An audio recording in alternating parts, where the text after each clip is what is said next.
neza. Ese waba warigeze wibaza uburyo ushobora kohereza umuntu agace uherereyemo?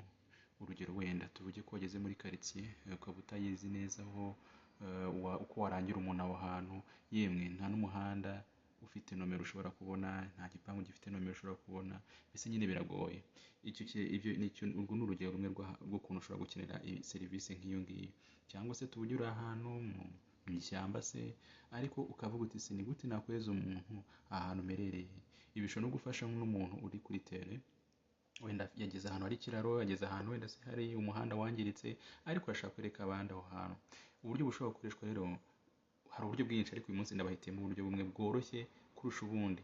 Ntekereza ko buri buze gufasha umuntu uwo ari we wese, aribwo gukoresha WhatsApp. Buriya WhatsApp ishobora gufasha kohereza umuntu ahantu uherereye, akaba yakugeraho mu buryo bworoshye. Dutangire rero turebe ukuntu bikorwa. Tugiye kujya kuri WhatsApp. Okay? Twagiye kuri WhatsApp. Ugeze kuri WhatsApp rero, ikintu cya mbere urasanga ni uko buriya hari ahantu wandikira umuntu ubutumwa, hari utumenyetso cyangwa se utuntu twahashyigenewe, kamwe muri two kakaba ari akitwa attachment, kano kameze nk'akadodo kazengurutseho attachment. Iyo uhakanze ushobora kubona hano handitseho ngo document, camera, gallery, audio na location. Iyi niyo dushaka rero, location. Iyo uyikanze mu by'ukuri iyo ari ubwa mbere utarayikoresha, ari ubwa mbere, igusaba uburenganzira bwo kugira ngo WhatsApp ijye igera kuri location yawe, imenye ahantu uherereye. Iyo rero wayibihaye mbere, ntabwo byongera kugaruka, ntabwo byongera kugusaba ubwo burenganzira. Ariko nubona yongeye kubigusaba, nubona uhakanze avuga ngo yakeneye uburenganzira, uzakande kuri always allow cyangwa se allow while using the app. Kimwe muri ibyo byombi uzabikoreho, ntuzakananditseho ngo don't allow, uzemeze ahavuga ngo allow while using the app. Okay, tuvuge yuko twebwe rero twanyije kubikora. Uburyo bumwe rero ushobora guhitamo gukoresha ni hano kuri WhatsApp, bahagennye uburyo bubiri. Ubwa mbere ni icyitwa live location. Live location ni iki? Live location, live location bivuze ngo wohereje umuntu ahantu, arajya abona ahantu hose ujya.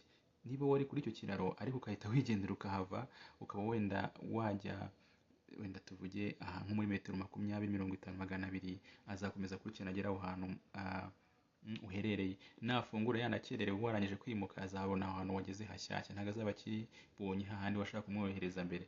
Ubwo rero navuga ngo live location iba nziza gusa ari uko wifuza ko umuntu akomeza gukurikirana ahantu ugeze ute uri kwimukira. Wenda nk'urugero rwiza rwabyumvikanije, tuvuge nk'umuntu aje gusura, akaba wenda atazi ngo utuye hehe, we ashobora kohereza live location, kubera wamurangiye akaba atahumva neza, akaza yafunguye live location yayiguhaye, ushobora gukomeza gukurikirana ukareba niba arimo kuyoba cyangwa atari kuyoba.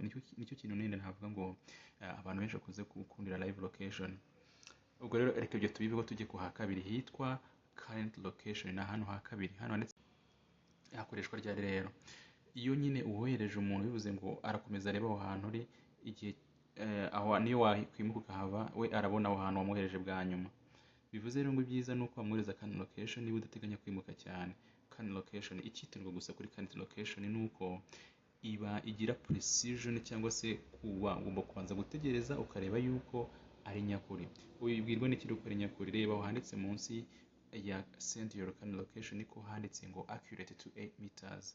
Bisobanukira izo metero, bivuga ngo iri kuvugisha ukuri ho metero 8. Hari igihe amatelefone amwe namwe adafite GPS ikora neza, aho hashobora no kuba ariho na metero 2000, 1000, 100, birashoboka. Cyangwa se waba uri nko mu nzu ugasanga urimo kubona metero nyinshi cyane, bisaba ko rero usohoka gatoya hanze, ahantu ibihuta bidakomeza gukingiriza telefone yawe ngo ifate satellite, ukaba wajya ahantu hahererutse ugafata satellite neza niba uri nko mu nzu. Ibyo rero uzaharanire byibuze yuko metero zaba munsi ya 12. Bivuze ngo iri kohereza ahantu ho metero 12. Ubwo ahantu uri mbese wumve yuko harimo ikosa rya metero 12 nuko bimeze. Ariko iyo uri mu munsi 8, 6, aho biri sawa cyane.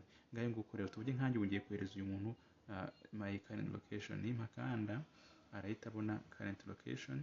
Noneho niba nashaka kumwohereza live location ho nshobora gukanda hano location, share live location. Live location igusaba ko uhitamo igihe uwo muntu ari bumara areba aho urimo kwimukira. Hari iminota 15, isaha imwe n'isaha 8. Uhitamo izo ushaka. Ushobora guhitamo metero 15 nako iminota 15. Ubwo icyo gihe yakomeza kubona live location ho iminota 15. Nishira birara birangiye. Iyo wohereje current location ubwo wa muntu we ahari buyibonere arakanda icyo umuhaye afungure muri porogaramu yabugenewe niba ari Google Maps, hano barambwira ngo open with maps, ushobora kuhakanda just once nkareba yuko akantu gatukura kajya aho hantu amaye. Urabona ikindi witondera nuko ifungure muri map bizajya biba byiza yuko ubona amashusho ya satellite. Amashusho ya satellite arangwa nuko ubona nyine ya mashusho yerekana inzu.